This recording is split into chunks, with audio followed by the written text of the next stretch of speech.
உலகம் இன்னும் பாடுகளுக்குள்ளே தான் போயிட்டுருக்கு. உலகம் இன்னும் மோசமாயிட்டு தான் இருக்குது. உலகத்தில் அன்பே இல்லை. முன்னாடி மாதிரி யாருமே என்ன இல்லை, அன்பாக இல்லை, கரிசனையாக இல்லை, நேசமாக இல்லை.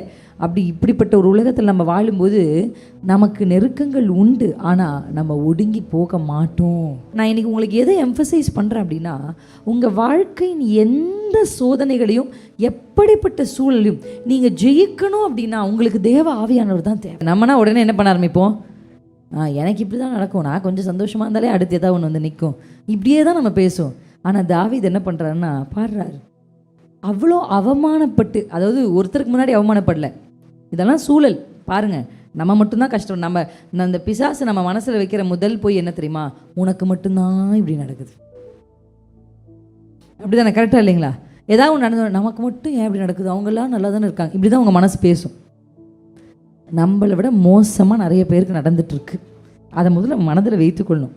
கர்த்தர் நம்மளை நல்ல வாழ்க்கையை கொடுத்துருக்காரு. இது இந்திய தேசம் இல்லாமல் வேறு ஏதாவது ஒரு தேசத்தில் நீங்கள் பிறந்திருந்தீங்கன்னா உங்கள் நிலைமை யோசிச்சு பாருங்கள்.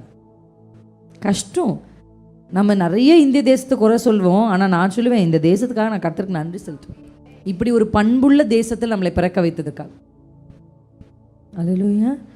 நம்ம கலாச்சாரமே ஒரு அளவுக்கு பைபிள் கல்ச்சரோட ஒத்த கலாச்சாரம் தான் நம்ம கல்ச்சரே. அப்படி ஒரு நல்ல கலாச்சாரம் உள்ள ஒரு எல்லைகளுக்குள்ளே கர்த்தர் நம்மளை பிறக்க வைத்திருக்கிறார். அல்லேலூயா.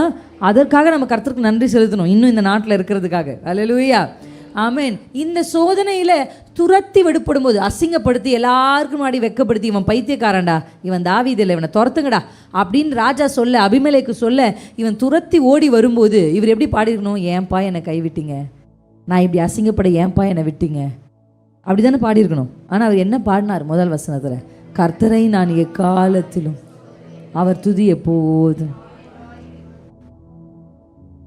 அல்லேலூயா. ஒடுங்கின ஆவிக்கு துதி ஆடை தான் பதில். அல்லேலூயா.